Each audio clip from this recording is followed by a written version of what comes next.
bienvenue sur Télé Djibouti dans cette nouvelle édition de la mi-journée au sommaire de l'actualité.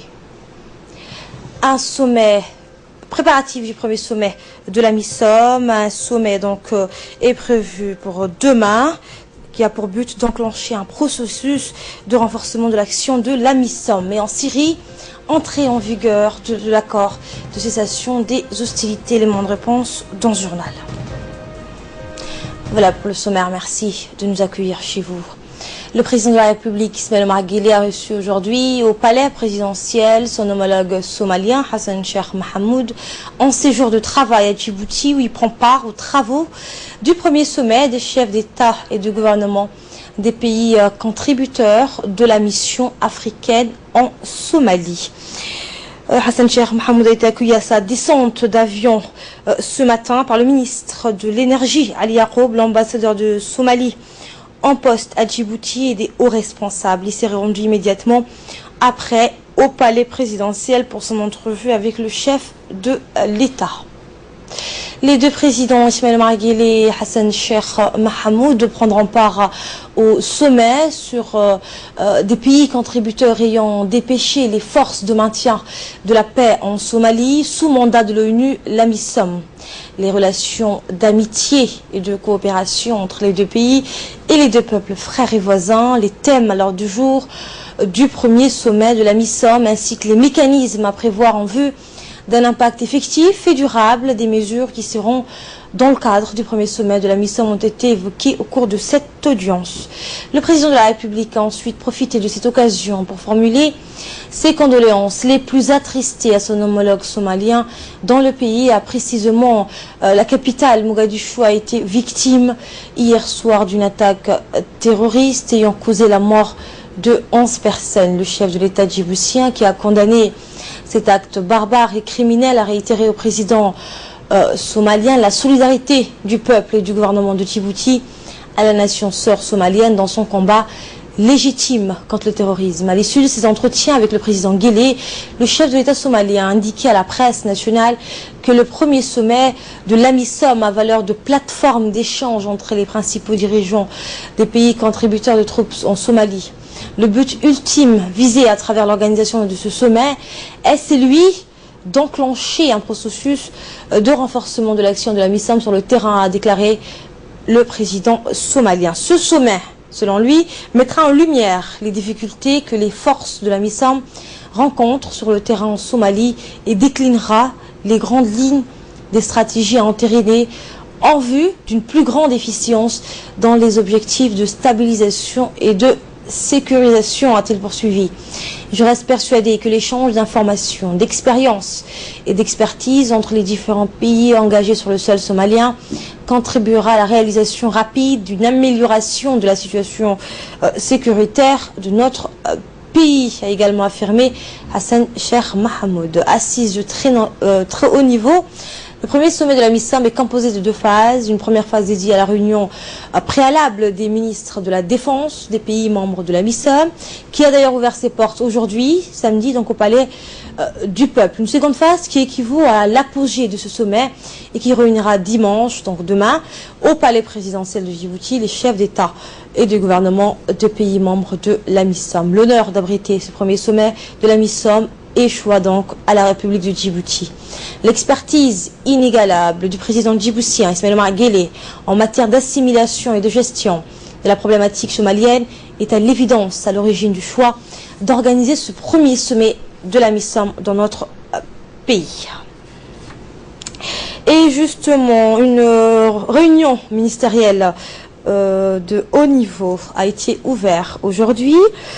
Donc des pays contributeurs ayant dépêché en Somalie les troupes armées et du personnel de police au sein de la MISOM. Les forces de maintien de la paix en Somalie sous mandat de l'ONU s'est tenue ce matin au Palais du Peuple. Elle a pour principal objectif de soumettre des propositions concrètes au sommet des chefs d'État et de gouvernement qui aura lieu, rappelons-le, demain à Djibouti. Une première et un événement d'une importance capitale pour la République de Djibouti. Prendront part à ce sommet les chefs d'État des pays contributeurs, dont le président Guelleh, le président kényan, le Premier ministre éthiopien et le président somalien. La réunion ministérielle et préparatoire de ce sommet a été ouverte ce matin par le ministre djiboutien de la Défense, Hassan Dalal Houfane.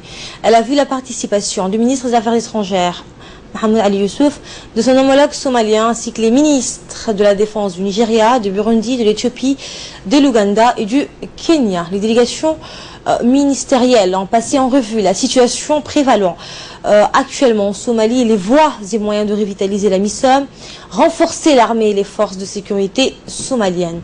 Et rappelant que cette réunion s'est tenue à la veille d'un attentat suicide perpétré aux abords d'un hôtel de la capitale Mogadiscio, attentat revendiqué par le groupe terroriste d'Al-Shabaab. En mémoire des victimes et afin de les honorer, 1 minute de silence a été observée. Les participants ont également voulu, à travers ce geste, rendre hommage aux nombreux militaires de la MISOM tombés sur le champ d'honneur. Le ministre des Affaires étrangères somalien, Abdisalam Adliye, et le commissaire de la paix et la sécurité, Ismail Sergui, ont tour à tour exprimé l'importance de ce sommet des chefs d'État et de gouvernement qui va sans nul doute contribuer à la revitalisation de la force de maintien de la paix, la MISOM. Ils ont également salué les efforts que déploient les pays membres des forces de la MISOM pour la stabilisation de la Somalie. De synergie et de coordination. C'est pourquoi l'Union africaine estime que la décision prise par l'Union européenne de réduire de 20% la contribution financière destinée au paiement des indemnités du personnel en uniforme de la MISOM intervient à un moment où la MISOM continue de faire face à une menace grandissante et de plus en plus insidieuse. En attendant la résolution définitive des questions de financement des opérations de paix, nous devrions engager la réflexion pour une solution immédiate pour continuer d'assurer un soutien optimal et adapté aux opérations de combat de la MISOM. Et le ministre de la Défense, Hassan Dalal Houfane, a évoqué les efforts déployés par les forces africaines de maintien de la paix en Somalie et les sacrifices consentis. Il n'a pas manqué de rendre un vibrant hommage aux militaires qui se battent et dont certains ont fait don de leur propre vie pour que renaisse la Somalie. Il a ensuite mis l'accent sur l'importance que revêt cette réunion ministérielle. Écoutons-le.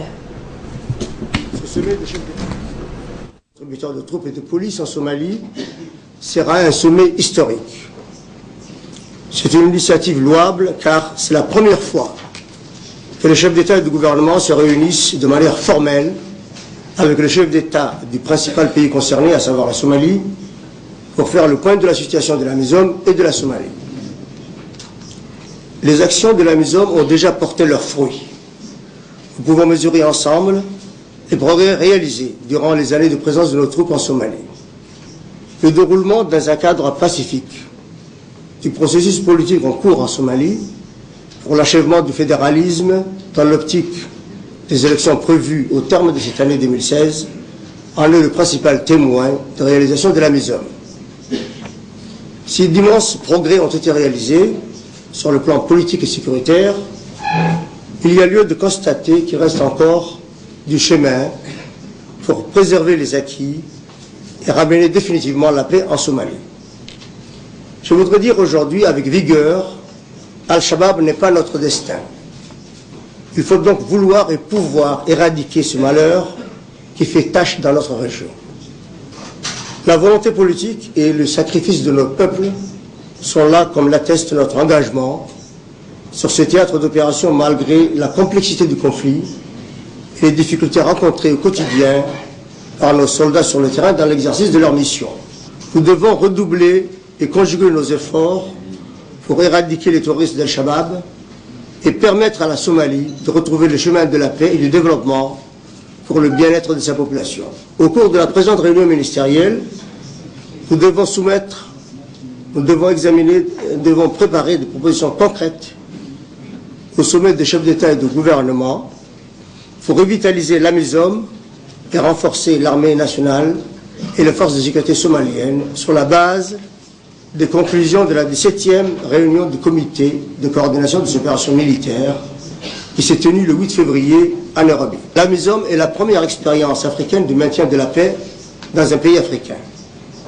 Nous devons relever le défi et réussir cette aventure commune pour le triomphe de la paix, de la stabilité et de la sécurité collective dans notre région et en Afrique. Pour conclure, je ne manquerai pas de remercier l'Organisation des Nations Unies, l'Union africaine et tous les partenaires et amis de la MISOM qui n'ont ménagé aucun effort pour apporter leur précieux soutien à la mission. Et en Somalie même, une double attaque s'est produite hier à Mogadiscio. Elle a été menée par les insurgés djihadistes du mouvement islamiste d'Al-Shabaab. Ces attaques ont visé un hôtel et un jardin public au cœur du secteur ultra sécurisé de la capitale somalienne, Mogadiscio. Un bilan temporaire fait état d'au moins 12 morts. Suivant ce récit d'Idil Saadouta. Un assaut meurtrier s'est produit hier à Mogadiscio où au moins 12 personnes ont trouvé la mort. Des djihadistes du mouvement Shabab ont mené une double attaque à l'arme automatique et à l'explosif aux abords d'un hôtel du centre de la capitale Mogadiscio et d'un jardin public.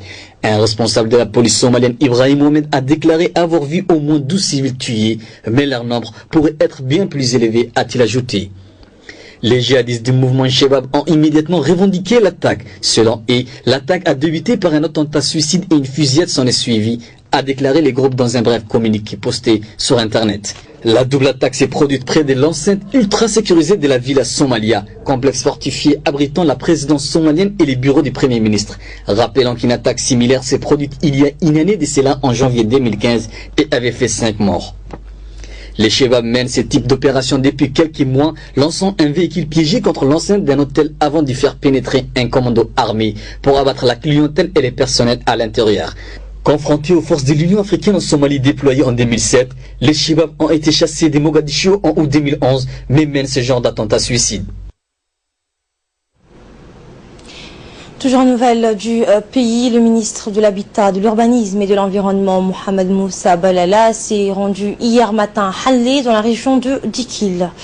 Le ministre était accompagné d'une forte délégation de son département. Celle-ci comprenait notamment le secrétaire général, Dini Abdallah Omar, le directeur de l'Environnement et du Développement durable, Hussein Lila Shroble, et d'autres membres du cabinet, des parlementaires de la région, ainsi que le sous-préfet de Yoboki.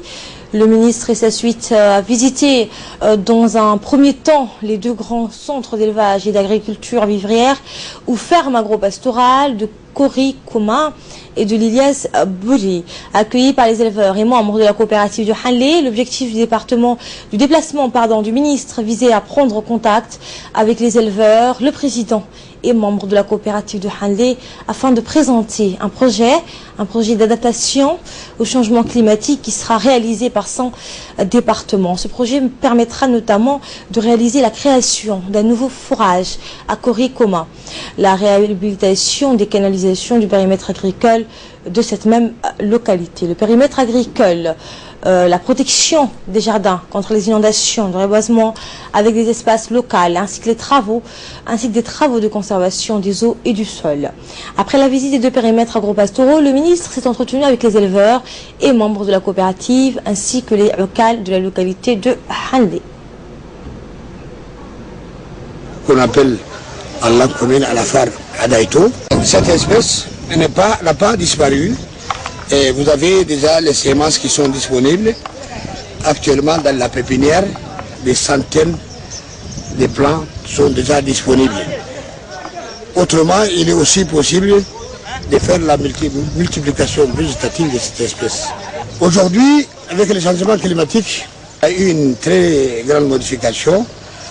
Le dromadaire actuellement, l'animal le plus résistant, se trouve en mal parce que il y a eu une dégradation de couvert végétal et cette zone a tendance maintenant à être occupée par les prosépices.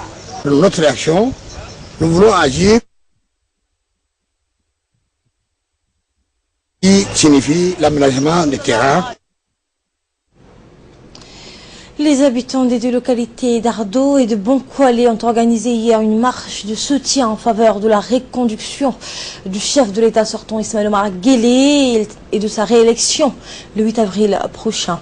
Les résidents de ces 2 localités ont manifesté dans la liesse et la joie leur soutien indéfectible au président Guelleh.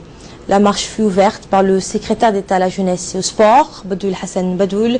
Il avait autour de lui des parlementaires, les élus du conseil régional, les chefs coutumiers et de très nombreux jeunes. Les notables de la région ont saisi l'occasion pour exprimer leur remerciement au président Guélé qui a acquiescé à postuler de nouveau le suffrage du peuple pour un nouveau mandat. Les habitants de ces localités se sont félicités de la présentation de la candidature du chef de l'État sortant à l'élection du 8 avril prochain et ont appelé les Djiboutiens à soutenir cette candidature.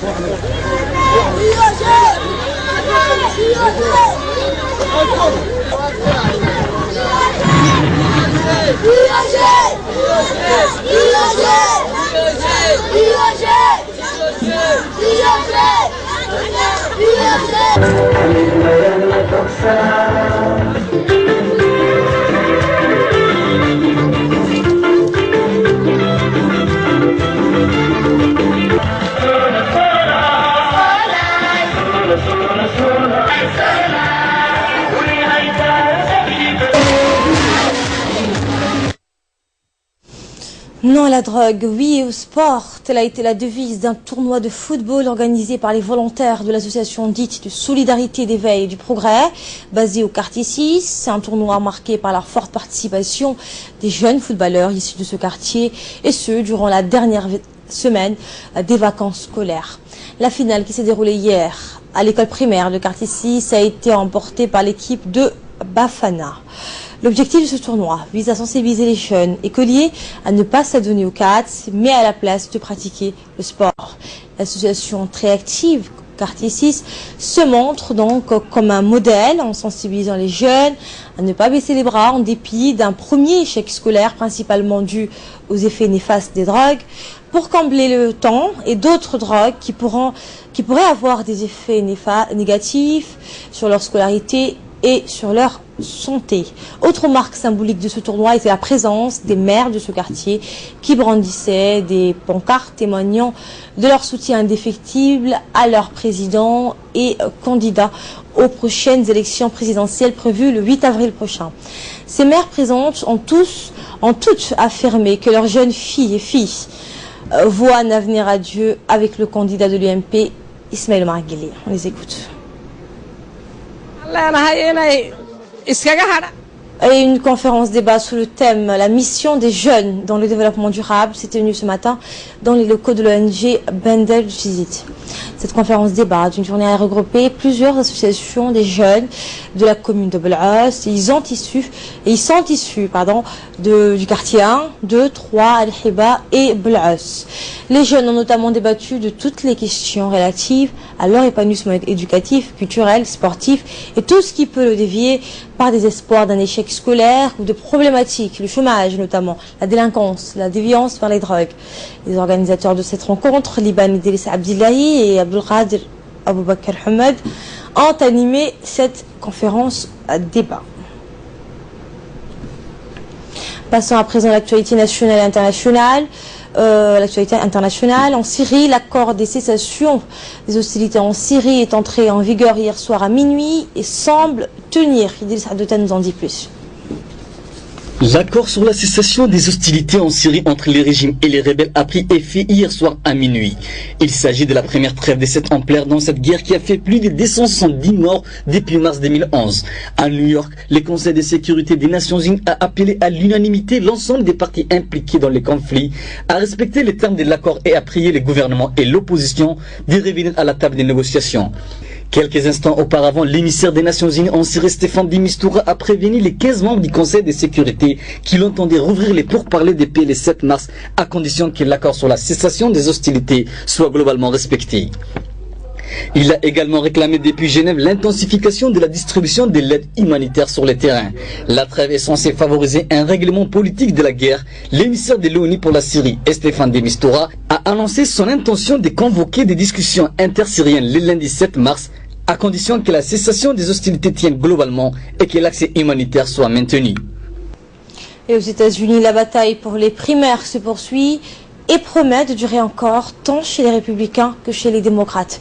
Les cartes pouvant à chaque étape être rébattues. Choukli Moussa nous en dit plus. Les primaires démocrates pour la Maison-Blanche font étape ce samedi en Caroline du Sud où Hillary Clinton espère empocher une victoire contre Bernie Sanders grâce au vote des Afro-Américains. Cette victoire pourra la propulser dans les 11 États qui voteront mardi pour le Super Tuesday. À ce stade embryonnaire des primaires pour la présidentielle de novembre, la candidate démocrate mène dans la course aux délégués requis pour l'investiture après avoir remporté 2 de 3 premières consultations, à savoir l'Iowa de peu et Nevada. La Caroline du Sud, où 55% des votants à la primaire démocrate de 2008 étaient noirs, votera samedi et selon les sondages, Hillary Clinton est la favorite. Pour ne rien laisser au hasard, la famille Clinton s'est déployée dans cet état de la côte atlantique. Elle espère qu'un bon résultat ici donnera un nouveau souffle à la campagne positive de l'Est, grande favorite. Avec une préférence pour les églises et les campus d'universités noires, Bill, Chelsea et Hillary martèlent le même message. Hillary Clinton est la seule candidate avec un programme complet pour abattre les barrières qui empêchent les minorités de prospérer dans la société américaine. Elle évoque notamment le coût des études supérieures et le besoin de réduire les disparités entre les peines infligées aux jeunes délinquants noirs et blancs. Il y a encore tant de barrières, des barrières économiques, sur la santé, l'éducation, et nous devons dire honnêtement que le racisme systémique reste un problème en Amérique, a déclaré Hillary Clinton devant 1 millier de personnes hier soir dans l'annexe d'une église baptiste de North Charleston. Voilà, c'est la fin de cette édition. Restez avec nous juste après la pause. On se retrouve pour le focus.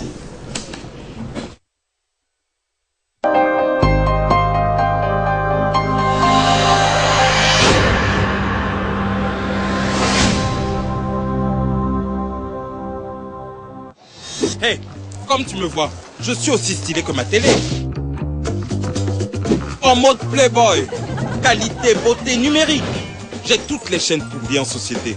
Chemise, fibre naturelle. Certification National Geographic Channel. Costume Évasion Plus. Doublure, ouverture sur le monde. Ça plaît aussi aux petits modèles. Il aime les dessins animés. Il a tous les programmes d'un futur ministre du style. Et surtout, n'oubliez pas, mes chers amis, qui est bon zappeur sera toujours à la hauteur. Venez vite découvrir l'offre la plus stylée de la télé. De grandes aventures, de grandes découvertes, toute l'info mondiale en temps réel et les meilleurs programmes pour enfants. En ce moment, profitez du décodeur à seulement 5000 francs. Et la parabole est offerte. Stylé.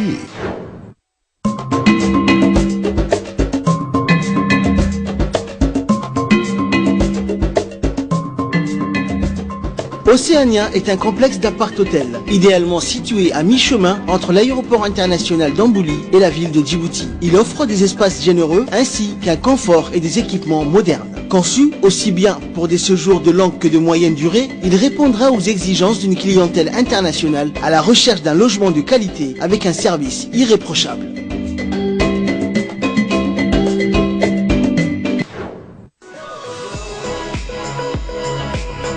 Dépêchez-vous, du 23 février au 8 mars, de 7h30 à 13h et de 16h à 20h, les soldes envahissent le rayon bazar de votre magasin Cash Center. De l'art de la table au linge de maison, en passant par les jouets, vous pouvez bénéficier d'une réduction pouvant aller jusqu'à moins 70%.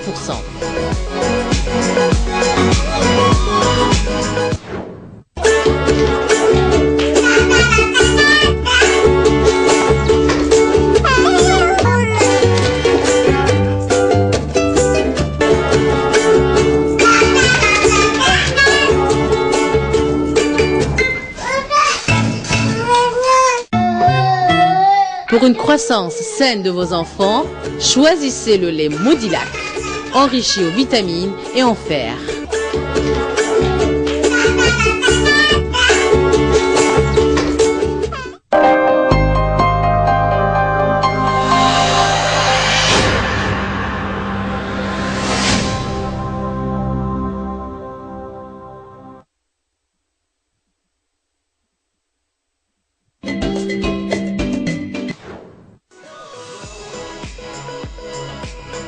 Dépêchez-vous, du 23 février au 8 mars de 7h30 à 13h et de 16h à 20h, les soldes envahissent le rayon bazar de votre magasin Cash Center. De l'art de la table au linge de maison, en passant par les jouets, vous pouvez bénéficier d'une réduction pouvant aller jusqu'à moins 70%.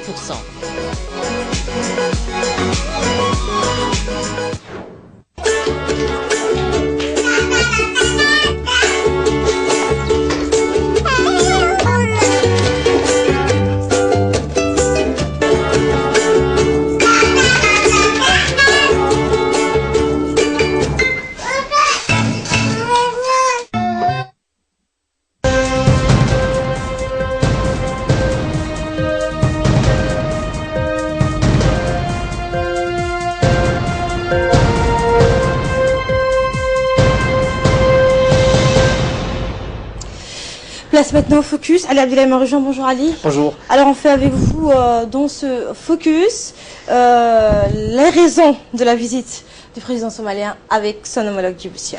Justement, donc, le président de la République a reçu, Ismail Omar Guelleh a reçu aujourd'hui au palais présidentiel son homologue somalien Hassan Cheikh Mahmoud en séjour de travail à Djibouti où il prend part aux travaux du premier sommet des chefs d'État et de gouvernement des pays contributeurs de la mission africaine en Somalie, la mission qui se tient du 26 au 28 février. Dans notre pays, les relations d'amitié et de coopération ont été largement évoquées au cours de cet entretien. Donc, le but ultime visé lors de cette visite du président somalien Hassan Cheikh Mahmoud était donc l'organisation de ce sommet et celui d'enclencher donc un processus de renforcement de l'action de la mission sur le terrain. Ce sommet mettra donc en lumière les difficultés que les forces de la mission rencontrent sur le terrain en Somalie et donc déclinera les grandes lignes des stratégies à entériner en vue d'une plus grande efficience dans les objectifs de stabilisation et de sécurisation. Une première phase donc est dédiée à une réunion préalable, vous l'avez dit dans le journal, des ministres de la Défense des pays membres de la mission qui a d'ailleurs ouvert ses portes aujourd'hui ici à Djibouti au Palais du Peuple. Une seconde phase qui équivaut à l'apogée de ce sommet et qui réunira donc demain, dimanche, au palais présidentiel de Djibouti, les chefs d'État et de gouvernement des pays membres de la mission. L'honneur d'abriter ce premier sommet de la mission échoit donc à la République de Djibouti. L'expertise inégalable du président djiboutien, Ismail Omar Guelleh, en matière d'assimilation et de gestion de la problématique somalienne est à l'évidence à l'origine du choix d'organiser ce premier sommet de la mission ici à Djibouti. Et le chef d'État avait profité pendant leur entrevue aujourd'hui pour la présidentielle. Il a profité de cette audience pour formuler ses condoléances les plus attristées. Justement, donc la Somalie est frappée par une attaque terroriste perpétrée hier par les Shabab. Le chef de l'État djiboutien a condamné cet acte barbare et criminel, c'était ces termes. Et il a donc réitéré la solidarité du peuple et du gouvernement de Djibouti à la nation sœur somalienne dans son combat légitime contre le terrorisme.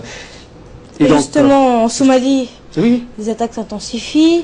Quels sont leurs modes opératoires ? Donc les modes opératoires des extrémistes Shabab qui n'arrêtent pas de frapper la capitale somalienne.